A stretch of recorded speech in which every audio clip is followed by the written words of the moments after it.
Hello and welcome back to the channel. Thank you so much for clicking on. We are so excited for our conversation for today. Today we are going to talk about the dangers of whether it's envy, jealousy, kind of those are the two main ones that we're going to talk about today. So the dangers and the problems with that and how to combat that with a little bit of thankfulness. And so, with it being Thanksgiving right around the corner, maybe actually by the time you're watching this, maybe it is the week of Thanksgiving, but it's always a good reminder to be thankful. And, the two biggest adversaries of thankfulness is, bitterness, envy, jealousy, not being thankful for what you have or for, the situation that you're in. And so, that's what we're going to kind of talk about for today. So, how are you doing though? I'm doing good. I agree. I think just having a heart of thanksgiving, a spirit of thanksgiving really takes care of a lot of things. Because if you're not careful, you can just focus on the things that you don't have or the things that you can't do. Mm-hmm. And when you have a heart of thanksgiving, it really gives you a perspective, or maybe better yet, it gives you a more a focused perspective of how blessed you are. Mm-hmm. And a lot of that happens when you have a heart of thanksgiving. When you take a spirit of thanksgiving out of your life, when you subtract thanksgiving out of your life, then it really, I think, is used by the enemy to focus on the things that you're not happy with and that you don't have and you can't do. And then not just you, but then the way you look at others. And so having a thankful heart or a heart of thanksgiving is definitely the key in every season of life, for sure. Yeah. And so we're going to get into the Bible as always, but, I knew with something like jealousy or envy, there's totally not just spiritual effects to being jealous or to being envious, but it is proven that there are psychological and emotional effects to being jealous towards someone. And so I wanted to just kind of read a few of these notes that I had taken for you guys.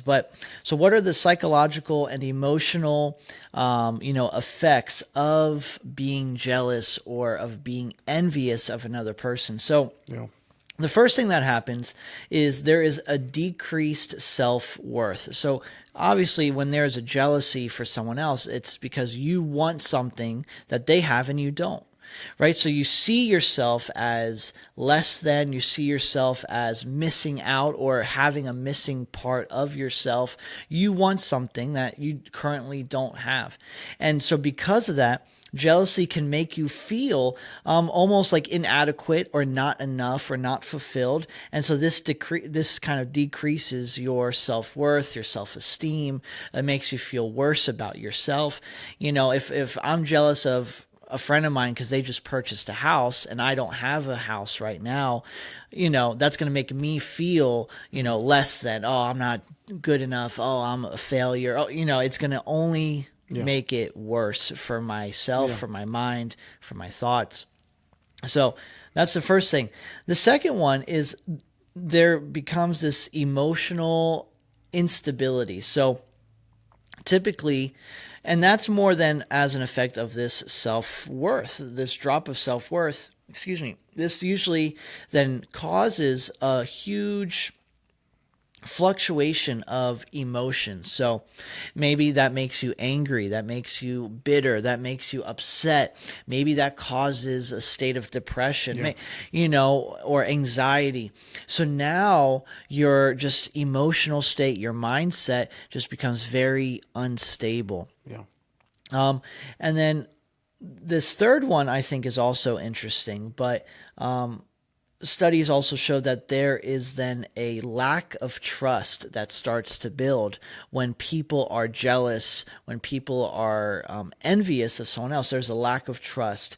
It says how it erodes trust in whether it's a friend, a family member, a part, whoever.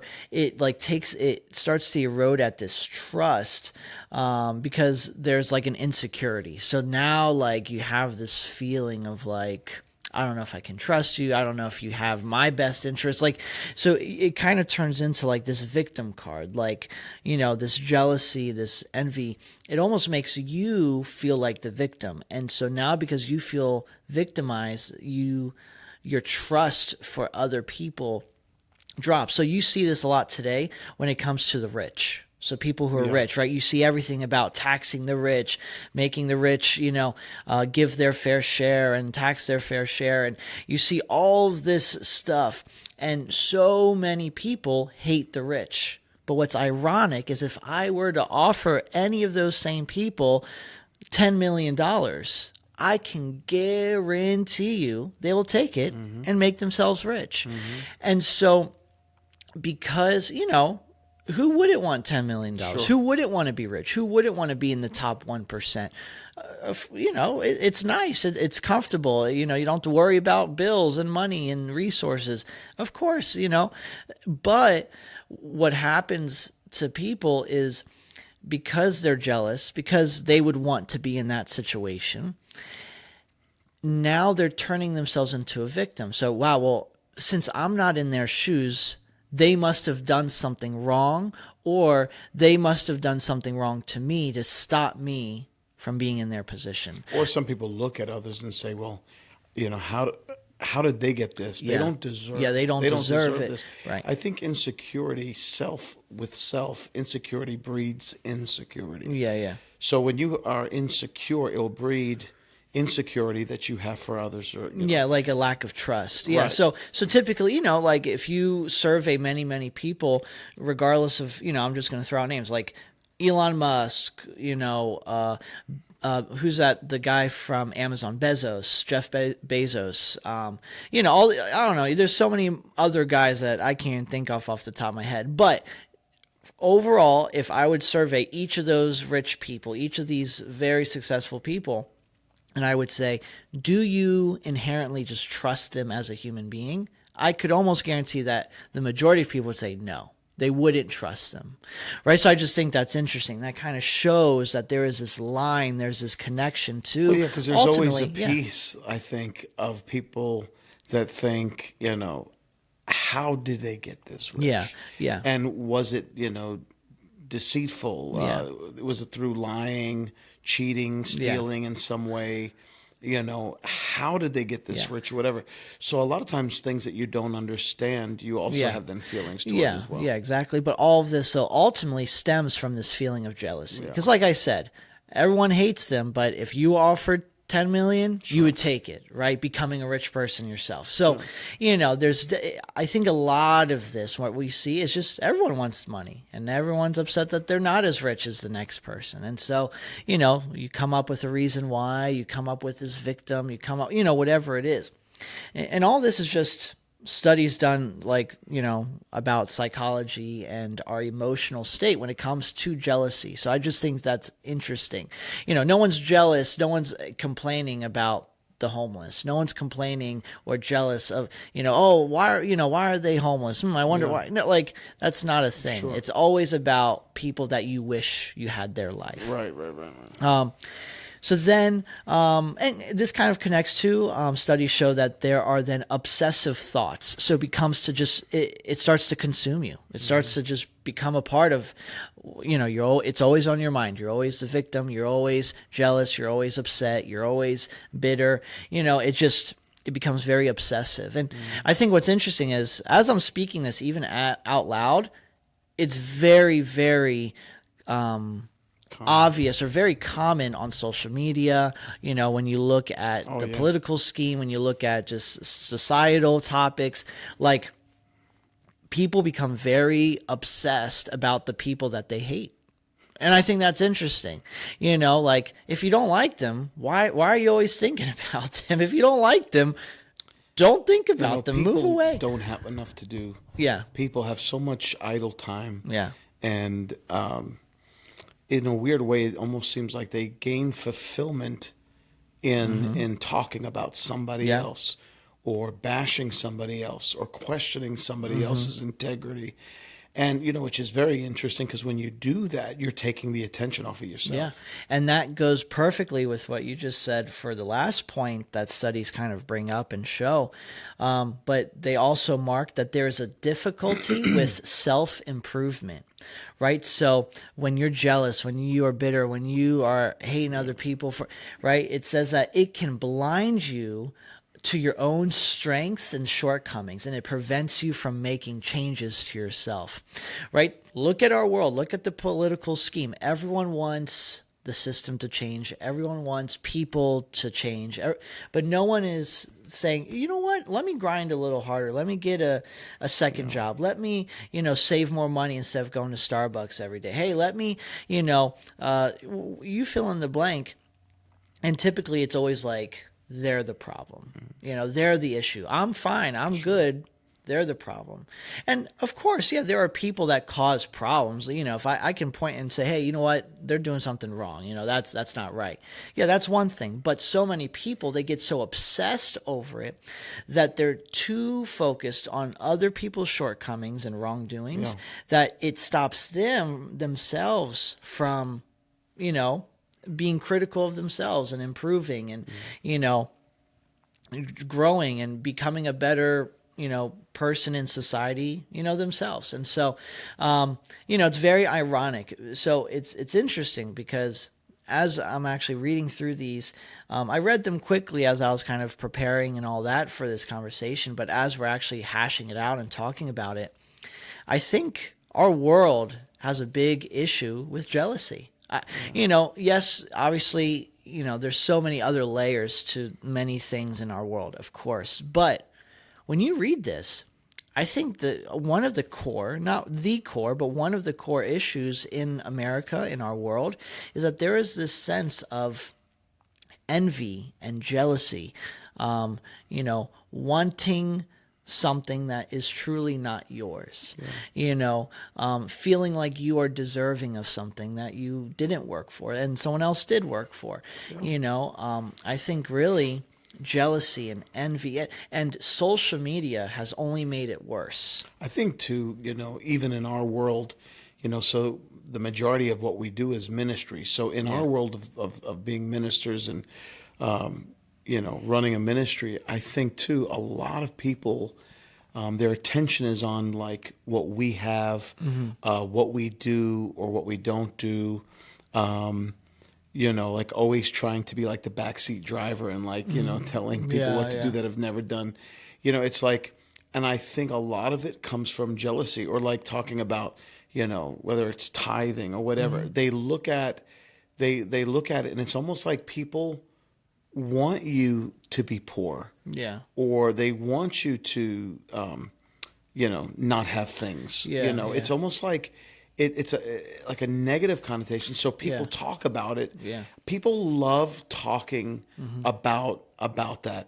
Yeah. And it's crazy because, the reality is too, it's like, I guess when you look at the national treasury too, just thinking about it, it's not just ministry, but it's anything. It's people, but people always talking about how, the government makes bad decisions and so forth. No one's ever, those especially who make the most comments have never been in that type of position or situation, but they're the ones sitting around like, the diners every single morning talking about, how they don't make they don't make good decisions and we're billions of dollars in debt in every department and that kind of thing, which is true. Yeah. Which is true. But it's interesting because it seems like everybody has something to say about everybody and about everything. Yeah. So whether, it's a business owner, whether it's, economy, politicians, leaders, individuals, singers, actors, like, it doesn't seem like we have an issue with trying to peel people apart and pull them apart. However, it seems like it's a little bit more difficult to like compliment and talk about the good that we see. But I think it kind of stems back to this issue of envy. It's back to this issue of envy and jealousy, And and at the end of the day, I don't know. I know this sounds simple, but I don't think people know what to talk about. Yeah. So Yeah. they just talk about people Yeah. and things, you know. Well, in social media, like I was saying, like it doesn't help because social media, the practice is to always display the best parts of your life and the Well, sure. and the brightest moments of your life. And when people look at you through the lens of social media, all they see is the good, the gifts, the car, the money, the friends, the family, you know, all the positives in life. And, you know, us as the viewer of any, whether it's a famous person, a friend, a family member, you know, like it doesn't matter, but just like psychologically, that's just how we see them. So we don't see them through the lens of like, oh, but they have struggles still, and yeah, their life is far from perfect, and they still have things going on. We see them through the lens of what they post. Well, that's why people love like things like the tabloids, and you know, they love that. They love like when a singer, and it's so sad actually. I mean, if you think about it, it's horrible. It's completely not like Jesus at all. Yeah. But it's horrible because it's almost like that's what sells, you know, like watching the news on TV, Like the fall of the people fall and, of yeah. the teenagers of today or this generation.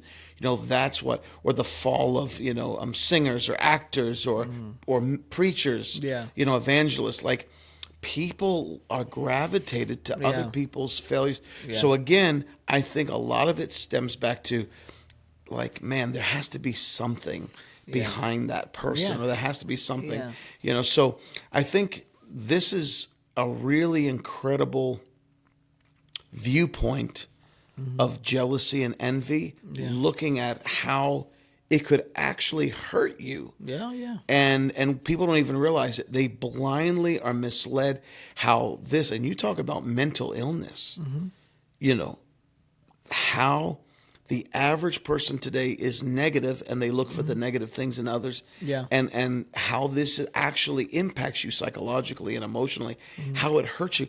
So in other words, being this type of person, it doesn't help you. No. Yeah, well, it has all help these you. negative effects. It doesn't yeah. benefit you. And so I think that really as we kind of enter into this Thanksgiving season, I think it is really good for us to be reminded of how it benefits us to have a heart of thanksgiving. Yeah. Yeah, exactly. You know, it is just fascinating because when you really connect the dots and you really think about it and talk about, like, you know, I think jealousy and envy is just it's like one of those things that's just it's not the forefront of like sins that we talk about or sins that we, you know, teach Sure. against. Yeah, And, you know, and it's one of those things that's easily overlooked, and it's like usually masked as like something else, you know, like all the other things we've been talking about, like, oh, like the victim card, oh, they've done something wrong. Like, you know, we try to justify this feeling of feeling, oh, well, they shouldn't have that, or they don't deserve that. Oh, I want that instead. I deserve that. You know, that's jealousy. That's what that is. And so we typically mask it as other things. And so, and you know, we haven't even scratched the surface when it comes to scripture yet. You know, I have a few scriptures that kind of highlight jealousy and envy and the dangers of it. We'll just kind of go through these pretty quickly, but Proverbs 14:30, for example, it says, "A peaceful heart leads to a healthy body." Jealousy is like cancer in the bones, right? So in the same way how we saw emotionally and psychologically and even physically with, you know, depression, anxiety, like literally things start to paralyze you, jealousy has that ability. When you are so jealous of someone, so envious, so angry at a person because of what they have and what you don't have, literally it is like, as the Bible says, a cancer to the body, a cancer in your bones, right? Like that's crazy. It's so intense. And notice what's the opposite of that? It's a peaceful heart, right? Having peace. What a visual. Yeah, having peace. You know, so many people, they try to say, oh yeah, I'm fine. Oh, I have peace. Like in the midst of, you know, like I'll watch things online and I see people and they're angry. And when someone points that out they go, no, I'm fine. But you know, but you're still so wrong and messed up. You know, I'm fine. I'm okay. You know, like they're like they're kind of like projecting. It's like it's not actually true. They're not actually at peace. It's funny when people get all out of their face and yell and all this, and they call it, righteous anger, or they call it, standing up for justice and, all this. But at the end of the day, they just don't have peace. Yeah. You can be in the middle of trouble. You can be in the middle of injustice even, and still have a peace on the inside of you. What an incredible picture Yeah. this gives us. And I love how the Bible paints for us very clear visuals and very clear pictures. I mean, this is, not to be like extra with it, but, Yeah. This verse is really, amazing because there's probably a lot of people watching today, right? Or those that are watching that know somebody. So either those who are watching or those that are watching that know somebody in their life right now, whether it's a family member, friend, or somebody they work with, or someone they attend church with, whatever, that they have no peace. Yeah. And you see how not only do they go through the turmoil because they have no peace mentally, but then how it does affect a physical body. I remember years ago there was a book that came out, and it was pretty interesting. It was talking about the different ailments that people have, the different sicknesses and diseases that people have. And then it was giving its opinions, and according to medical tests and so forth, what is associated with certain illnesses. Yeah. What is associated with certain sicknesses and diseases. And like one of them is unforgiveness. Yeah. Unforgiveness can really mess with you mentally, and then also it has that adverse effect. Yeah. What it really affects. It really affects. Not only your mental state, because people think to themselves, well, you know what? I can handle this. I'm so angry at my family, or I'm so angry at my ex, or I'm so angry at my boss, or whatever. But you were not meant to be angry all the time. Yeah. Like, I don't care who you are. You were not meant to carry anger and live life angry. Yeah. Because I promise you, it will affect you. Yeah. It will hurt you. Not only does it rob your joy, not only does it rob your peace, but it will begin to affect not only your mental state, which is bad enough, but it then also begins to affect your body. Yeah. And I'm not going to go into it, but in this book, it was trying to prove scientifically how these things affect your physical and mental state.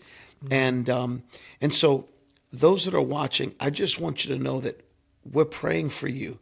We're praying. We were just talking about, those who have been a part of 70 times 7 and how our viewership is growing. We want you to know that we're praying for you and that we're so thankful that you're watching. And we pray more than anything that this ministers to you and these scriptures minister to you, because we want you to be at peace at this Thanksgiving season and moving forward. We want you to be at peace. And so we really want you to prayerfully consider these scriptures. Yeah. Yeah. Another scripture, Galatians 5:19-21. When you follow the desires of your sinful nature, so not your godly nature, holy nature. No, the results are very clear. And it lists many things like sexual immorality, impurity, lustful pleasures, idolatry, sorcery, hostility, quarreling, and grouped in with all those things is jealousy, outbursts of anger, selfish ambition, dissension, division, envy, drunkenness, wild parties, and other sins like these. Let me tell you again, as I have before, that anyone living that sort of life will not inherit the kingdom of God. Right? And I just think, obviously, we could talk about all those things, but with today's episode, envy and jealousy, being thrown into that, Yeah. that jealousy is as bad as, impurity, that jealousy is as bad as drunkenness or wild parties or, Yeah. division. Like Yeah. for maybe some people that's Sure. surprising, Sure. Yeah. because some people might say, well, it doesn't hurt anyone else. That's one of the defenses that people have for Sure. certain sin. They go, well, it doesn't affect other Yeah. people. It doesn't hurt anyone else. It's my life. It's my choice. It's affecting me. But that's the whole point. God, it's not that God doesn't like sin because you're affecting other people. That's obviously part of it, but ultimately God cares about you individually, how your sin is affecting you, how it's pulling you away from God, how it is tainting you and, making you unholy and not righteous before the Lord. Like, sin is about us. Our sin is not necessarily, like, yes, there are sins that affect other people, and those are obviously things that we don't want to do as well. Yeah. But I think people try to discredit certain sin because it's only in their own mind, or it's only, it's only what they're doing and all Sin that. affects you, believe it or not. Yeah. Sin affects you big time, and Yeah. it does affect those around Yeah, you. it does affect other people around you. But, so like that verse, another verse is, Incredible. there's a few verses in James. This one kind of the same idea. If you are bitterly jealous and there's a selfish ambition in your heart, don't cover up the truth with boasting and lying. That's exactly what we see in our world. There's this sense of we cover up our jealousy and our selfish ambitions. We try to cover it up with this sense of boasting. Like, I'm trying to protect, I'm trying to help, I'm trying to do this, I'm trying to be righteous, I'm trying to, point out this. But at the end, you're lying about your true intentions. Just because there's truth woven in, a little bit of truth, and that doesn't make the reason why you're doing it, or doesn't make the root in why you're doing it. If you're doing it just because you wish that you were in their shoes and you don't like that they're the ones in power or with the job, or then you have to be honest with that. You can't cover it up and just say, oh, well, no, I actually feel like this because, and you come up with some lie, or, and it says, for jealousy and selfishness are not God's kind of wisdom. Now, this next part is staggering. Yeah.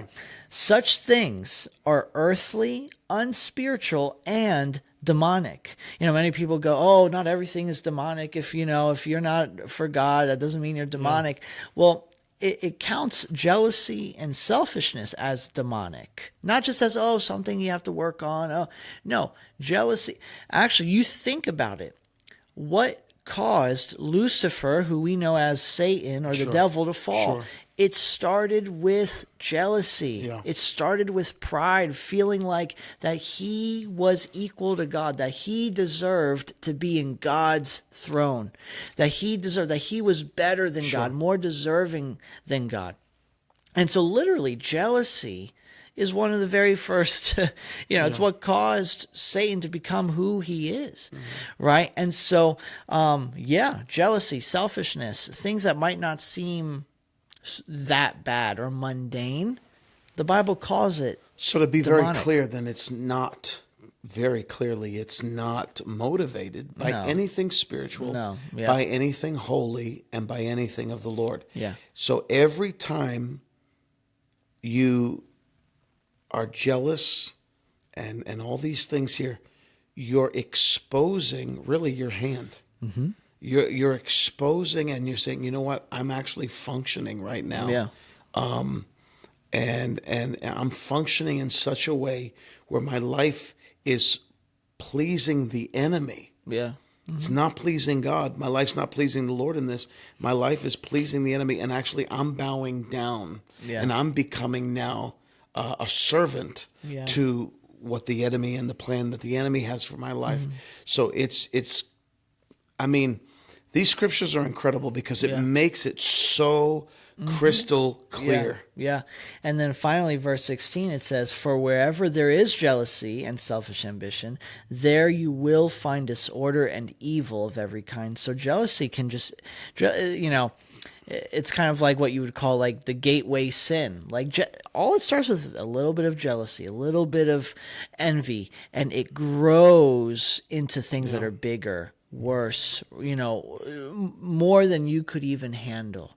It leads to anger, it leads to rage, it leads to lying, it leads, it's one of those sins that, like we read at the beginning, it's a cancer. It grows and it only gets worse. Sure. It only gets worse. Another one in James chapter 4, this is just interesting as well. It says, "You want what you don't have, so you scheme and kill to get it." Right? Look in our world today. Everyone, cancel culture, trying to tear people down, trying to show people, that they're failures. And, you're trying to kill people in order to try to maybe get a part of what they have or a part of what you want. You are jealous of what others have, but you can't get it. So you fight and wage war to take it away from them. Yet you don't have what you want because you don't ask God for it. Yeah. Isn't that interesting? Like, all this could be solved if you would just, like, maybe ask God. Yeah, like, jealousy is not the solution. Yeah. Like, ask God. If it's something you truly desire, instead of attacking the one who has it, go to the one who can give it to you, But then it says, though, and even when you do ask, you don't get it because your motives are all wrong. You want only what will give you pleasure. So once again, why do you feel this way? What are your motives? Why do you want this? Once again, a lot of people boast and lie about why they actually want something. Oh, I want money. I always find it funny, like when it's like a talent show or a competition and there's a lot of prize money, and they go, what do you want with the money? And like, people go, oh, I want to build an animal shelter and I want to, find the cure to cancer with my money. And I'm like, maybe there's a little bit of truth to that, but I'm like, come on, you're buying a car, you're getting a house, you're paying off your debt, like let's not lie about, like it's funny. I just think it's funny. It's always like a virtuous, answer. It's never just like, oh, well, who doesn't want $1 million? Like, come on. Like people feel this obligation though to come up with a quote good reason. Sure. Right? Like no one just like tells the truth. Like I didn't go on the show so I could win money to, I don't even know. Like it's like, no, I went on the show to win the money to do what I should with it. Maybe it does include helping out my family or helping out my parents, or maybe that's part of it. But, I just think it's funny, and I'm sure there are a select few people, but, you'd be lying to say every single person that's on a show, reality show, competition, every answer is like a virtuous answer. Like, I'm like, okay, so even though you do ask, you won't get it because your motives are all wrong. You want only what will give you pleasure. 1 Corinthians 3:3 says, "For you are still controlled by your sinful nature. You are jealous of one another and quarrel with each other." Jealousy, that it also produces quarreling, fighting, arguing, trying to wage war, as in the previous verse talked about. And then it says, "Doesn't that prove you're controlled by your sinful nature?" A lot of people are blinded to the fact that maybe they are controlled by their sinful nature. Because like we talked about, they mask it by, this false virtue and this like, oh, well, I deserve it. Oh, it's, Yeah. But it's saying, hey, if you are jealous and you're trying to always fight with people, doesn't that prove you're controlled by your sinful nature? Aren't you living like people of the world? Like you're looking like everyone. Like I see even Christians, like, within the Christian, circle on social media, you have like what they call like debate culture. So like these Christians, these, whether they kind of represent Catholics, or if they represent Protestants or evangelicals, or if they, represent Orthodox. Like there's this like sense of like debate culture where it's like you have to like hammer down and destroy like the other side or the other type of Christian, and you have to just completely like maul them, and like, like it's just like crazy, right? Yeah. And it gets to the point of like personal attacks. Like, so when they do debates, it's not about like theology and doctrine, but it starts like they start throwing each other under the bus. They start, pointing out one another, and it turns into a mess. It's interesting how it says, "Aren't you living like people of the world?" You're being like the world, like you're no different. Because Paul was writing the church. Yeah, this is to the church. Right, yeah. this is to the church, and his primary audience was, the Galatians, the people who had a lot of like idol. It was like a lot of idol worship in the temples, and it was like a big hub. Like, a big city, and there was a lot going on there, a lot of trading, a lot of like industry, what we would say, and Gentiles. Yes. I said Galatians, the Gentiles. Okay. Yeah. And so, the reality is Paul started out, I think it was Acts 18, he started this church, and then it started to build. But he was getting basically all the people that were in the pagan worship. Yeah. And so now what he's trying to do is he's now trying to teach the new believers. Yeah. The new believers, because it's 1 Corinthians 3:3, the new believers now about how they should live their life and how their life should reflect the nature of God. And so what he's saying is, if you do this, right, you're living like people of the world. You're living like how you used to live. Yeah. So basically, I think he's taking a very strong and direct approach when it comes to this area. And I think it's critical, because a lot of times people might think, well, you're talking about like unbelievers. No. Yeah. This is written to believers. Yeah. And the final verse I have when it comes to jealousy and envy and all that is Proverbs 27:4. Anger is cruel and wrath is like a flood, but jealousy is even more dangerous. So, we look at anger, we look at wrath, and the Bible says that jealousy is even more dangerous, because if jealousy is what drives a person, if it gets to a certain point, jealousy will make a person do anything. That's the reality, because jealousy is you are desiring something that you can't have or you don't have. And jealousy can drive a person so much that you are willing to do whatever it takes to get it, right? Even if it's doing wrong, doing sin. That's why jealousy is so dangerous, because people who are jealous, typically it's partnered with this sense of like being like relentless. Like you won't stop until you get it. You won't stop until you have what you want. And jealousy destroys relationships. Yeah. It destroys relationships. Like, I'm just thinking of even like married people or people who are trying to get to know each other, so they're dating. If you are a jealous person, it's actually going to push the other person away. Yeah. Sometimes people try to mask jealousy as, I'm being protective. Yeah. Or I know what's best for you, and I'm just trying to protect you from people and so forth. But the reality is it's actually going to push people away. Yeah. So jealousy never helps. There's this misconception. There's this concept of, I'm trying to protect you and so forth. Listen, jealousy never helps a situation.